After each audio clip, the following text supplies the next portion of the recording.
एक बुढ़िया थी, उसके 7 बेटे और एक बेटी होती थी। बेटी की शादी हो चुकी थी। जब भी उसके बेटे की शादी होती, फेरों के समय एक नाग आता और उसके बेटे को डस लेता था। बेटा वहीं की वहीं खत्म हो जाता और बहू विधवा हो जाती। इस तरह उसके 6 बेटे मर गए। 7वें की शादी होनी बाकी थी। इस तरह अपने बेटों के मर जाने के दुख से बुढ़िया रो रो कर अंधी हो गई थी। बाई दूज आने को हुई तो बाई ने कहा कि मैं बहन से तिलक कराने जाऊंगा। माँ ने कहा ठीक है। उधर जब बहन को पता चला कि उसका बाई आ रहा है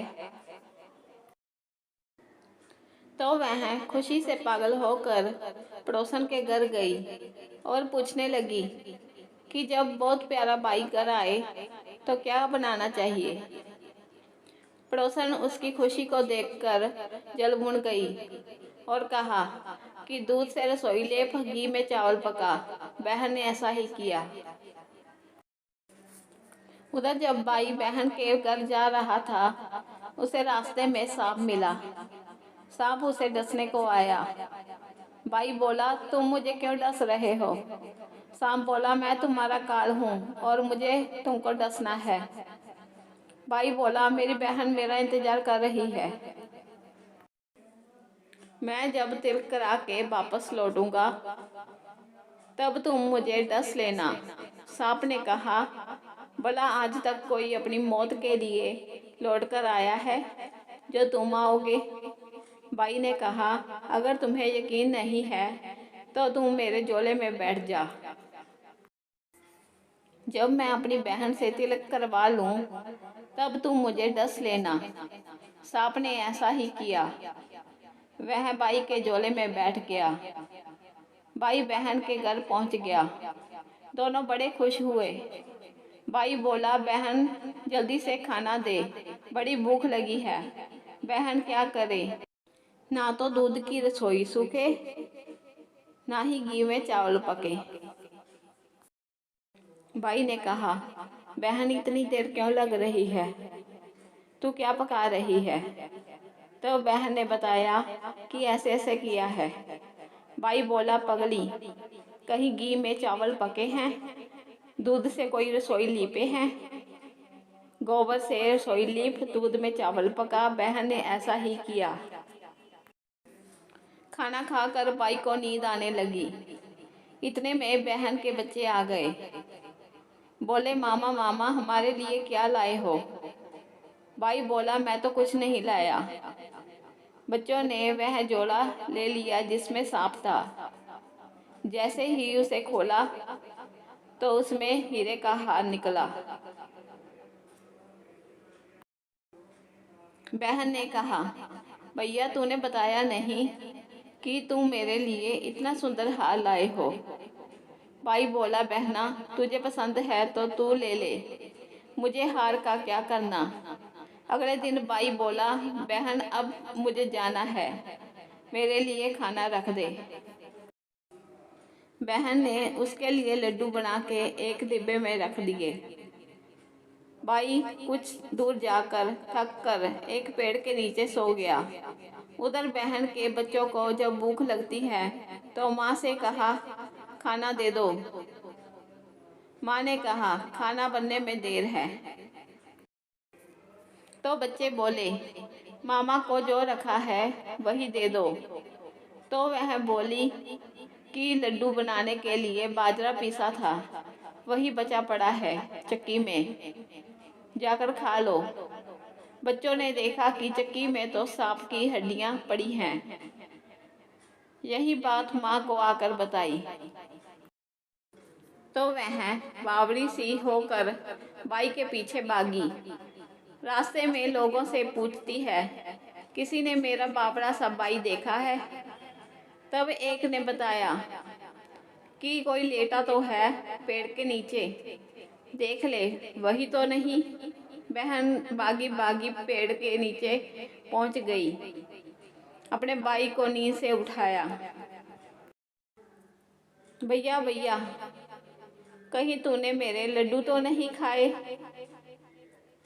भाई बोला, ये ले तेरे लड्डू, नहीं खाए मैंने।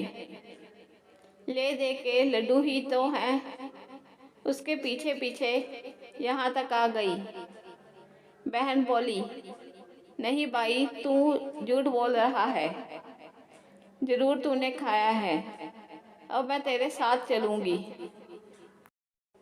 भाई बोला, तू ना मान रही तो चल फिर। चलते चलते बहन को प्यास लगती है। वह भाई से कहती है, मुझे पानी पीना है। भाई बोला, अब मैं यहाँ तेरे लिए पानी कहाँ से लाऊं? देख, दूर कहीं चील उड़ रही है, चली जा, वहाँ शायद तुझे पानी मिल जाए। तब बहन वहाँ गई और पानी पीकर जब लौट रही थी तो रास्ते में देखती है कि एक जगह जमीन में 6 शिलाएं गड़ी हैं और एक बिना गड़े रखी हुई थी। उसने एक बुढ़िया से पूछा कि ये शिलाएं कैसी हैं। उस बुढ़िया ने बताया कि एक बुढ़िया है, उसके 7 बेटे थे। 6 बेटे तो शादी के मंडप में ही मर चुके हैं, तो उनके नाम की शिलाएं जमीन में गड़ी है। अभी 7वें की शादी होनी बाकी है। जब उसकी शादी होगी तो वह भी मंडप में ही मर जाएगा, तब यह 7वीं शिला भी जमीन में गड़ जाएगी। यह सुनकर बहन समझ गई कि ये शिलाएं किसी और की नहीं बल्कि उसके भाइयों के नाम की है। उसने उस बुढ़िया से अपने 7वें भाई को बचाने का उपाय पूछा। बुढ़िया ने उसे बता दिया कि वह अपने भाई को कैसे बचा सकती है। सब जानकर वह वहां से अपने बाल खुले छोड़कर पागलों की तरह अपने भाई को गालियां देती हुई चली। भाई के पास आकर बोलने लगी, तू जलेगा, कुटेगा, मरेगा।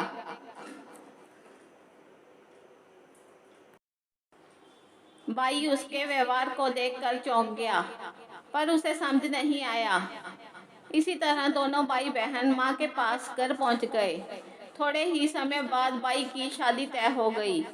शादी के दिन जब भाई को सेहरा पहनाने लगे तो वह बोली, इसको क्यों सेहरा बंधेगा? सेहरा तो मैं पहनूंगी, ये तो जलेगा मरेगा।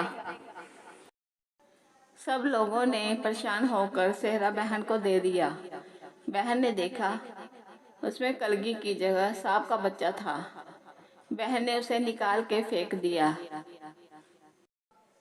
अब जब भाई घोड़ी चढ़ने लगा तो बहन फिर से बोली, ये घोड़ी क्यों चढ़ेगा? घोड़ी पर तो मैं बैठूंगी, ये तो जलेगा मरेगा, इसकी लाश को चील कौवे खाएंगे। सब लोग बहुत परेशान हो गए। सबने उसे घोड़ी पर चढ़ने दिया। अब बारात चलने को हुई तब बहन बोली, ये क्यों दरवाजे से निकलेगा? ये तो पीछे के रास्ते से जाएगा, दरवाजे से तो मैं निकलूंगी। जब वह दरवाजे के नीचे से जा रही थी तो दरवाजा अचानक गिरने लगा। बहन ने एक ईंट उठाकर अपनी चुनरी में रख ली। दरवाजा वहीं की वहीं रुक गया। सब लोगों को बड़ा आश्चर्य हुआ। रास्ते में एक जगह बारात रुकी तो भाई को पीपल के पेड़ के नीचे खड़ा कर दिया। बहन कहने लगी, ये क्यों शाम में खड़ा होगा? ये तो धूप में खड़ा होगा। छाव में तो मैं खड़ी होऊंगी। जैसे ही वह पेड़ के नीचे खड़ी हुई, पेड़ गिरने लगा। बहन ने एक पत्ता तोड़कर अपनी चुनरी में रख लिया। पेड़ वहीं की वहीं रुक गया। अब तो सबको विश्वास हो गया कि ये बावली कोई जादू टोना सीख के आई है, जो बार बार अपने भाई की रक्षा कर रही है। ऐसे फेरों का समय आ गया। जब दुल्हन आई तो उसने दुल्हन के कान में कहा, अब तक मैंने तेरे पति को बचा लिया, अब तू ही अपने पति को और साथ ही अपने मरे हुए जेठों को बचा सकती है। फेरों के समय एक नाग आया। वो जैसे ही दूल्हे को डसने को हुआ, दुल्हन ने उसे एक लोटे में भर के ऊपर से प्लेट से बंद कर दिया।